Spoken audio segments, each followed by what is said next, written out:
자, 다음 주제. 네, 네 번째 주제입니다. 네, 한국당 이야기를 또 아니 할 수가 없습니다. 전 별로 하고 싶지 않은데. 네. 왜? 또 어제 또 달궜어요. 네. 여론을 달궜기 때문에. 자, 제목을 이렇게 뽑았습니다. 전원책 토사구팽. 네. 토사구팽. 자, 지금 어제. 네, 아니 근데 네. 너무 재밌어요. 네. 스카이 카루마님은 도서관에서 이어폰 끼고 보시고, 네. 세고개님은 푸른 집도 한번 도전해 보시라 그러고, 저보고요. 그다음에 네. 크리스찬 베일님이 네. 평양서도 보고 있습니다. 그다음에 이명수님, 부다페스트에 계시구나. 진짜 예, 다 예. 애국 시민입니다. 나라 네. 걱정. 네. 아프리카는 아직 안 나왔는데 아프리카에서도 보시고 네. 계실 것 같아요. 제가 여기 네. 이야기했죠. 네네. 평양을 갔어요, 제가. 네. 평양을 갔더니 갑자기 호텔 네. 로비에 다 앉아있는데 어떤 이제 사람 와가지고 네. 제 기자 시절입니다. 네. 안 기자님, 반갑습니다. 어떤 일로 여기 오셨습니까? 오. 딱 그 북한 사투리예요. 네. 그러니까 제가 깜짝 놀라가지고 아니 북한에서 날 알아봐? 예. 북한 사투리 쓰길래 했더니 실례지만 어떻게 되십니까? 이제 그렇게 물어보지 않습니까? 네. 그랬더니 저한테 하는 말이 여기 중국 대사관에 근무하고 있습니다.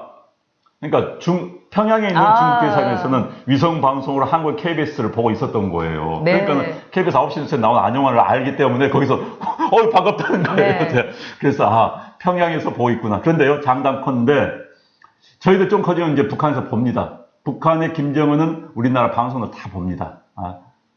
위성 방송으로 보든지 아니면은 판문점에서 옛날 네. 김정일은 그렇게 했어요. 판문점에서 녹화를 합니다. 녹화해서 그것을 평양으로 보내가지고 몇 시간 늦게 봤다는 이야기를 제가 들었어요. 당국자한테. 그런데 어찌됐든 평양에서도 볼 날이 있을 것 같습니다. 네. 네, 저희가 부지런히 달리도록 하겠습니다. 자, 네 번째 주제, 전원책 토사구팽인데요. 뭐, 셋이 전원책 그 위원이 입장을 밝히겠다, 이렇게 얘기했는데, 참, 진짜, 왜들 이래요? 좀 잘하지. 저는 처음부터, 이제 솔직히, 전원책 변호사를 앉힌 것부터가 비정상적인 겁니다. 한국당은요, 오죽 안에 사람이 없으면 비대위원장 외부 영역을 맡겼어요. 그 또 영역자가 오죽 사람이 없으면 또 제 영역을, 제하청을 준 거예요. 그런데 이제 제하청을 줬는데 이 제하청 준 분도 이제 또 재밌어요. 제하청에 주신 분이 위원장도 아니에요. 위원이에요, 위원한테 정권을 다 준다? 정권이 그게 애매한 편입니다. 무슨 정권을 다 줘요? 일개위원에게. 그래도 이제 일개위원이 정권을 있는데 이 정권의 개념을 잘못한 것 같아요. 자, 조광특위 위원은 조직 강화를 위해서, 조광특위는 조직 강화 특별위원회입니다. 그러니까 현재 당협위원장들을 교체하는 게 그 역할입니다. 그런데 이제 조광특위 위원장이 전당대 어째야 된다, 이제 친박이 나야 그러니까 이제 당이 엎어지는 거죠. 그런데 김병준 비대위원장은 왜 또 그런 분 몰랐습니까? 전원책 변호사가 어떤 스타일인지 저는 충분히 예측을 했어요, 충분히. 그런데 또 이제 와가지고는 투닥타닥 하면서 자르니 어쩌니 전당대회는 그대로 하니 어쩌니 월권행위니 어쩌니 이런 얘기 나오는데 몰랐을까요?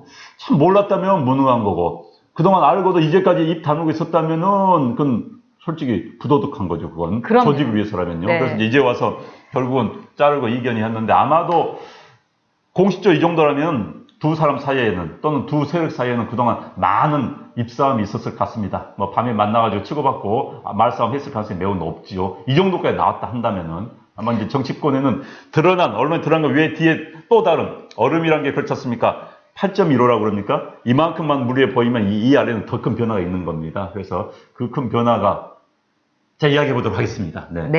자, 고소미님께서 전원책 임명 순간 소리 날 줄 알았음. 다 많은 사람들이 그러는데, 어저께 제가 김병준 위원장하고 좀 가까웠던 사람을 만났어요. 그런데, 여러분 그거 기억하시죠? 하도 전원책 이 양반이 조기 전대 하면 안 된다. 그러면서 자기가 다 심어놓은 다음에 말하자면은 전대를 6월, 7월에 해야 된다.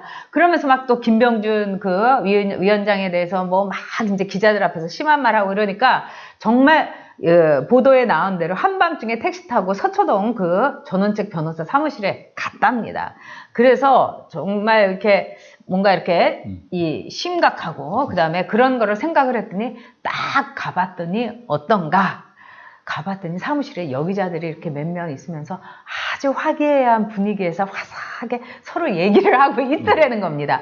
그러니까 김병준 위원장은 속이 타들어갖고 갔는데 전원책 그 위원은 말로만 막 뻥뻥대고 문제다 인상 팍팍 쓰지 거기서는 여기자들하고 아주 그냥 즐겁게 얘기를 화기애애하고 있으면서 한마디로 얼굴이 화사했다 이렇게 얘기를 하는데 자, 이 하나의 그 그림, 이 시츄에이션이 얘기하는 바가 굉장히 크다고 생각합니다. 뭐 어저께 밤에 전원책 변호사를 뭐 식고 처리를 했다는 김용태 사무총장이 밤에 갔는데 그때도 아주 화사한 얼굴로 맞았을지도 모르죠. 근데 전원책 변호사나 김병준 그 위원장이나 뭐 서로 뭐 경고를 하고 막 드러내놓고 이렇게 쌈박질을 하는 것도 참 보기는 안 좋지만은 전원책 변호사가 조기 전대를 하지 말고 6월 7월에 하라. 이거는 누가 봐도 상식적이지는 않습니다. 그런 점에서 오늘 오후 3시에 뭐 기자회견을 한다 하는데 이걸 더 한국당을 완전히 뒤집어 엎어놓고 또 한국당에 대해서 퇴퇴퇴 하고 이렇게 가는 거 아닌가 좀 걱정스러워요. 보수들이 이러면 안 되거든요. 그렇게 그 책임감의 문제입니다. 네. 그 조직에 대한 소속감이 아주 강하면은 그 네. 행동을 못하죠. 자, 아무리 미워도 우리 그렇지 않습니까? 부모가 정말 자식을 사랑하면 아무리 미워도 욕 못하지요. 네. 조직을 네. 사랑한다면 아무리 미워도 네. 침 못 뱉습니다. 그런데 이제 뭐 그렇죠. 그러니까 이제 평론가적 사고와 내부적 사고가 차이가 있는 것이죠. 네. 그래서 자 정말 예전 어느 TV 토론에서 전원책 변호사가 같은 보수인 안용환에게 비난하는 어리둥절 호통방을 보니까는 실만님, 예. 옛날에 그런 적이 있어. 옛날에 토론 초창기에는 전원책 네. 변호사하고 저하고 같은 팀으로 마치 나갔습니다. 네. 많이 나갔는데 뭐 그런 적도 있었고요.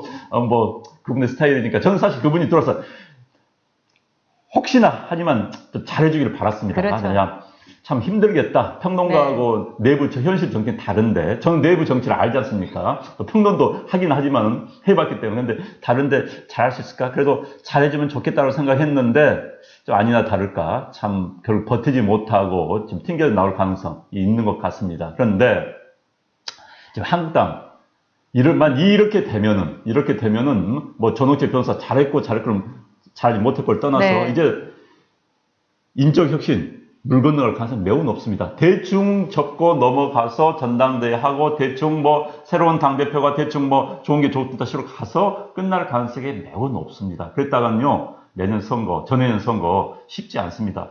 자꾸 제가 말씀드리지만은 문정권이 경제 안정에 인기 떨어진다? 그러므로 한국당이 승리할 수 있다? 아니요, 쉽지 않습니다. 지금 문재인 대통령의 지지율 아무리 있더라도 50% 넘습니다. 50% 한데 까주더라도 40% 이상 넘습니다. 지금 양당, 그러니까 지금 한국당과 민주당의 지지율이 2배 이상입니다. 그렇기 때문에 지금 그걸 쉽게 얻기가 쉽지가 않아요. 그러니까 정신 똑바로 차리고 내 뼈를 깎는 노력을 해야 되는데 그 뼈를 깎는 동작을 대충 세수하고 먼지 좀 닦고 선거 치른다? 안 됩니다. 안 돼요. 네. 그리고 자유한국당 진짜 정신 차려야 됩니다. 저도 들어오기 전에 뉴스를 봤는데 그때는 종로 고시원 화재로 6명 사망이라고 나왔는데 지금 크리스찬 베일님께서 7명 사망에 11명 부상이다. 네. 그래서 누구는 백으로 공기업 쉽게 들어가고 서민들은 고시원에서 생활하다 정말 개죽음 당하고 네. 진짜 자유한국당 정신 차려야 됩니다. 응? 이런 지경까지 온 거예요. 그러면 지금 그 내부 분열에다가 이렇게 내부에서 서로 싸움하고 이럴 때가 아니지 않습니까? 근데 이 전원책 그 위원 참 문제가 많다고 봅니다. 저는 늘 뭐 양비론 이거 싫어해요. 김병준은 뭐 하죠? 순이님이 이러시는데 이번 사안에 대해서는 전원책 변호사가 훨씬 더 잘못을 많이 했습니다. 그리고 당 내부에 제가 이제 그 당에 있을 때 밑바닥 당뇨들하고는 굉장히 잘 지냈어요. 그래서 어린 당뇨들이 저한테 그 상황을 많이 알려줘요. 그러더니 김병준 뭐 우리 사람 아니라고 생각했는데 참을성 많고 너무 불쌍하다. 근데 전원책 이 양반이 너무 소리를 막 지른다는 거예요. 그 회의를 할 때도. 그래서 어린 당뇨들이 무섭다는 거예요. 그러니까 매너가 안 좋은 거예요. 한마디로. 근데 저도 많이 솔직히 그분 겪었습니다. 그리고 그분이 저한테 박근혜 죽어도 안 된다고 하면서 막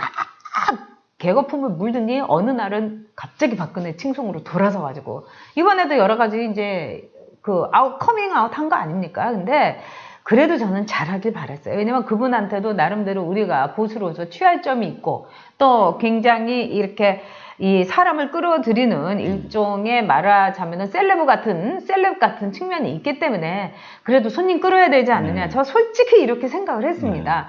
그런데 진짜 아니라는 게 밝혀졌고 뭐 3시에 무슨 얘기를 하든지 간에 제가 보기에는 진짜 이제 보수들이 사람 가려야 된다고 생각을 합니다.